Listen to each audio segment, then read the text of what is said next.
What's up, everybody? Tonight's ice cream review is Haagen-Dazs Spirits collection. All 5 of them. Something you guys need to know about me is that I enjoy drinking. I'm so drunk I can barely see. However, I do not enjoy the taste of alcohol. I know that seems like a paradox, but I am what some people may refer to as a girly man when it comes to my drinks. I like getting drunk, but I don't like to drink things that taste boozy. Once it hits your lips, it's so good. I like things that are fruity or things that are sugary. I just really like things that don't taste like conventional booze. Rolling Stones, street fighting man, G7. You just hit G8. If you like pina coladas. Hard root beer being one of my absolute favorite things to get drunk on. Absolutely love it. Shout out to Small Town Brewery, Not Your Father's hard root beer. Absolutely love it. I've been known to drink martinis from time to time. We're on vacation, rum runners. Mai Tais are my jam. So, but I can hang when it comes to imbibing the harder stuff. It's too damn hot for a penguin to be just walking around here.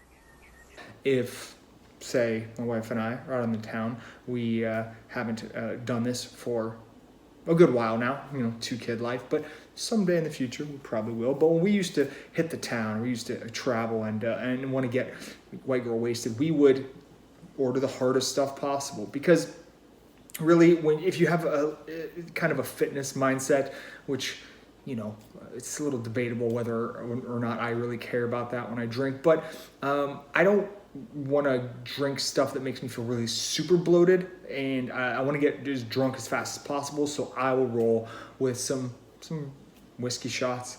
I will roll with some vodka. I really like rum. It all works. It all gets me to where I need to be, and that's hammered.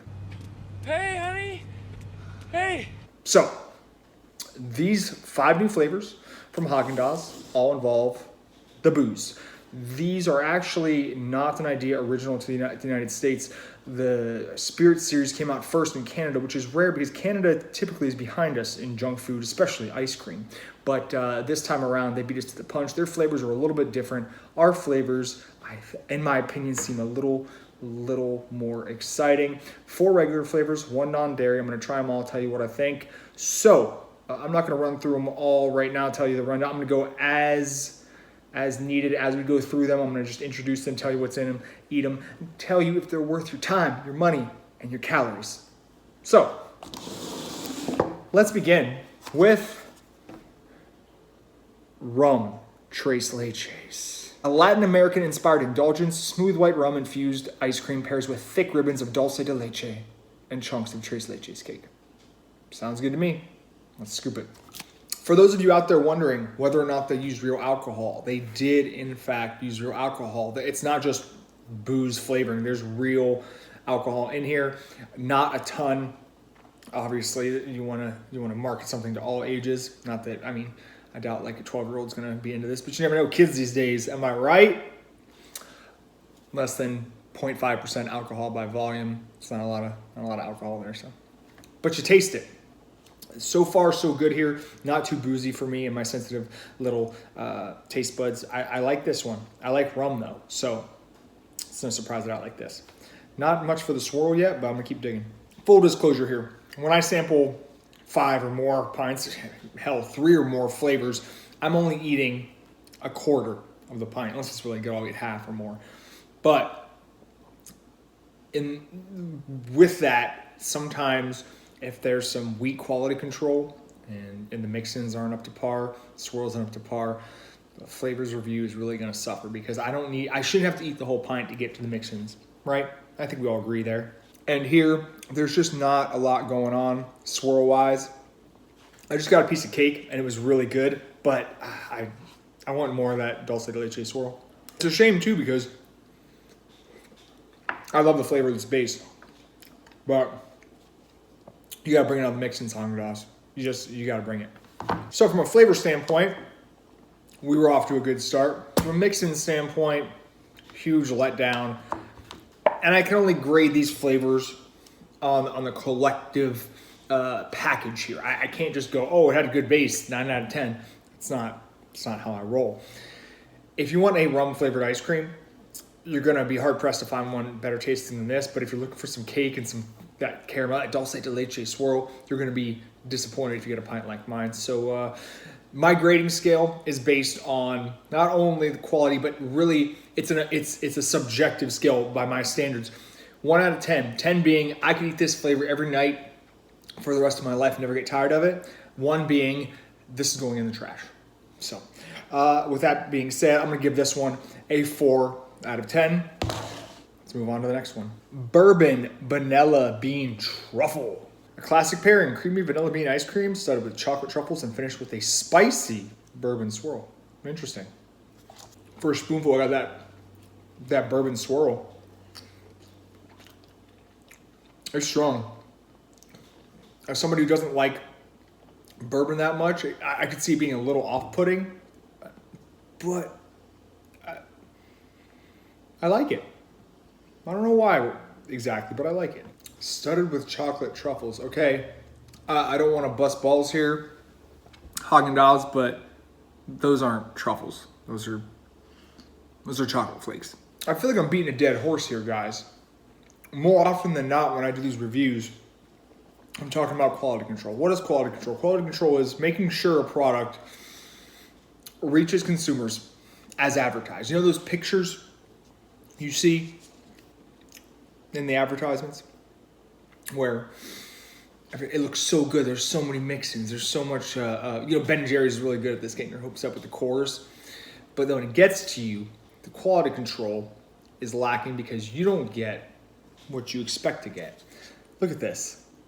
Come on, Haagen-Dazs, man. Come on. You're better than this. Once again, great base ice cream.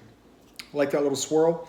But there's no truffles, really. There's little tiny chocolate flakes, and even those aren't very plentiful. So, once again, 4 out of 10. And I gotta say, it's a shame. Haagen-Dazs, in my opinion, has better base ice creams by a significant margin, better than Ben & Jerry's. I really think they do. Any flavor that Haagen-Dazs does, that Ben & Jerry's does, it's usually better. But Ben & Jerry's usually brings it on the mix-ins, and Haagen-Dazs, come on. All right, let's hope this gets better from here because we're not off to a good start. Next up, Stout Chocolate Pretzel Crunch. I'm excited and also a little worried. A pub-inspired indulgence, stout-infused chocolate ice cream with notes of toasted malt is studded with chocolate-covered pretzels and decadent fudge swirls. I love chocolate-covered pretzels, one of my favorite ice cream mix-ins. I do not like stout, so we'll see how this goes. Ooh, this isn't not off to a good start, guys. I do not like this base ice cream. It's very beery, and I do not like beer. I was hoping I'd get a lot of chocolate-covered pretzels and fudge swirl to offset the beer taste, but par for the course so far. It's not happening. I'm getting are nice and crunchy. I like them. There's just not a lot of them. Once again, mixing level is disappointing. This is my least favorite so far. Not surprised. Your mileage is going to vary. I can see a lot of people out there loving this one, but I hope that they have a different experience when it comes to the mix-ins than I did. The base, my biases aside, isn't horrible. I'm just not a fan of it. I think, like I said, some of you guys are going to dig it. But the mix-ins, they suck. They suck. There's no other way to put it. 3 out of 10 for this one. Let's do some non-dairy stuff, shall we? Amaretto Black Cherry Almond Toffee. If you guys never watched my Haagen-Dazs non-dairy reviews, I suggest you seek them out, or if you've never heard me talk about it. I really believe Haagen-Dazs makes the best non-dairy ice cream in the mainstream. It's crazy too because the first ingredient is water. Water, not coconut milk, not almond milk, not soy milk, water. I don't know how they do it. It's amazing. But this flavor is sweet black cherry jam and almond toffee pieces folded into nutty amaretto infused non-dairy frozen dessert. Let's see how it goes. Ooh. I don't know if it's the flavor profile or the fact that I got a little more mix-ins on this one, but this is good stuff. That cherry jam, even though there's not a ton of it, it really sets this flavor off, and the toffee pieces are delicious. I really don't know how Haagen-Dazs does it. I mean, water, corn syrup, sugar, almonds, sunflower oil, brown sugar, cherries, coconut oil. It's really, really impressive. And of course, amaretto. Really strong amaretto flavor here. The texture is amazing to me, though. It's like I said, it's the best non-dairy mainstream ice cream. And honestly, it's up there with some of the best non-dairy craft ice cream I've ever had. This is good stuff, man. I'm really, really surprised. I know Haagen-Dazs non-dairy is good, but not only is this one of the best non-dairy ice creams I've had in terms of mainstream releases, this is the best so far of the spirits flavors right here. I mean, whenever you can have a non-dairy beat out some dairy ice creams, you know it's good. Really, really good. Whether or not you're lactose intolerant or vegan or whatever, it doesn't matter. This is good. A good ice cream is a good ice cream. Doesn't matter if it's dairy or not. I'm giving this one a 7 out of 10. Last but not least, Irish cream brownie. Rich Irish cream infused ice cream folded with chocolate brownie pieces and a chocolate fudge swirl. Please, ice cream gods, give me some brownie and swirl, please. I beg of you. All right, so far, so good. This base is delicious.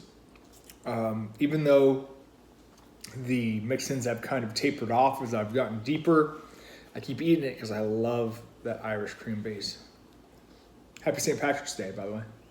It's definitely the strongest flavor mix-in wise of the series that I've tried today. Even though the quote-unquote decadent fudge swirl decided not to show up yet again, can't really complain about those brownie pieces. So the theme stayed consistent throughout all these flavors. Really strong bases all around. But the quality control really holds these back, man. When you advertise a decadent fudge swirl and your pint looks like this, come on, man, I'm gonna call you out. So I'm gonna give this one a 5 out of 10. I really like the base. There was a decent amount of brownies, but no swirls to speak of, and it's inexcusable. So if you like booze, especially if you like the taste of booze, if you're a real man's man, you like to sip on bourbon or scotch or whatever. I don't know what real men drink because, you know. But if you're looking for mix-ins, you're going to be disappointed. There's no way that I got 5 pints and they were all anomalies. The non-dairy pint had the most mix-ins.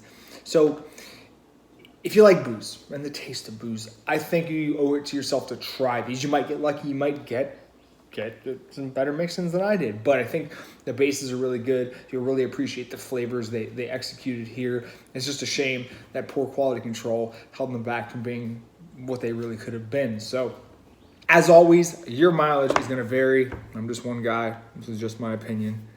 Try them out. See for yourself. Thanks for watching, guys.